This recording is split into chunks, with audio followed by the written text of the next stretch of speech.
Democrats, and we just can't do that. However it came about, and I know you don't like the executive action, won't millions of Americans now get some extended federal unemployment relief and some protection from evictions? Get that now rather than getting nothing at all. No. In fact, what the president did is, I agree with the Republican senator said, it was unconstitutional slop. While it has the illusion of saying we're going to have a moratorium on evictions, it says, I'm going to ask you, the folks in charge to study if that's feasible. While he says he's going to do the payroll tax, what he's doing is undermining Social Security and Medicare. So these are illusions, and they really do not, what he calls in our bill, unnecessary. Let's just review the difference. First of all, millions of children in our country are food insecure. Our bill addresses that with tens of billions of dollars. Feed the children. The Republican bill has $250,000. While our bill addresses those who are on the brink of eviction, we use the numbers from the Princeton Eviction Lab and the Low-Income Housing Coalition to show how many people will be evicted and what their needs are, and that could come to tens of billions of dollars. The Republican bill has nothing. This being a Sunday morning, I just recall a prayer that says, pray for those who are hungry, pray harder for those who will not feed them. Pray for those who are homeless. Pray harder for those who will not give them shelter. Pray for those who are sick and lonely. Pray harder for those who will not give them comfort. But what the president did does not address schools, all of the issues that are contained in the legislation. We can go through that, but you said give short answers.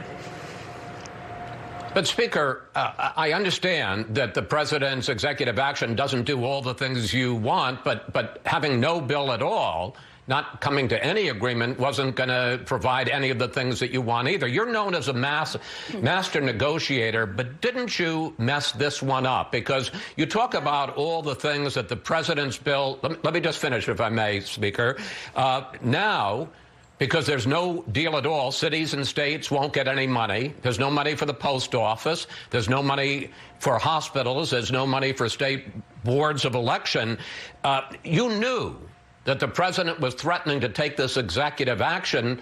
I understand that you weren't going to get everything you wanted and didn't get everything you wanted, but should you have cut a deal? And are you ready to go back into talks to try to come up with a fuller package? Well, clearly you don't have an understanding of what is happening here, both in the weakness of the president's executive orders, which don't give the money enhanced benefit, but puts a complicated formula there, which will take a while, if at all, to accomplish, to put money in the pockets of the American people. What we have said, we're going to honor our heroes, state and local, healthcare workers, et cetera, first responders, teachers, and the rest. And that's part of our argument, is how much are they willing to do. Secondly, we're going to stop the, if I allowed you to finish, you allow me to finish. They're going to, let's open our economy by addressing the virus, which the president has ignored for months now, to do the right thing, scientifically based. And third, let's put money in the pockets of the American people. So what the president did doesn't even accomplish what he sets out to do in the categories he did. But we said to them, we'll come down $1 trillion, you go up $1 trillion. Meet us halfway, and we'll be able to have an agreement that meets the needs of the American people. Excuse me. I understand, Speaker, but the point I'm trying to make is, they were offering $150 billion for cities and states. You wanted $900 billion. The result of no deal is that the states and cities, which we all agree do need some money, are going to get nothing. I guess the question is, and I'm not saying it's all your fault any more than it's all the Republicans' fault, but the failure to make a deal is going to result in a lot of people and a lot of entities that were in need ending up with nothing. Well, how do you justify tens of billions of dollars to feed the hungry to $250,000. You understand how far apart we are just by that example.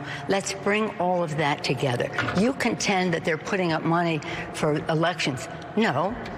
You contend they're helping with the post office. None of that is in their bill. So when you look at the amounts that are in their bill, it doesn't have any of that. Our bill does. But let's put it this way. We have to reach an agreement.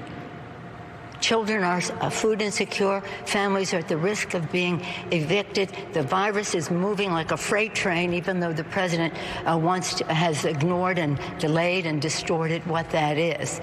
Something's wrong. When you look at those executive orders, either the kindest thing I could say is he doesn't know what he's talking about, or something's wrong there. Something's very, very wrong there. So to characterize them as even accomplishing what they set out to do as something that is that would take the place of an agreement is just not so. You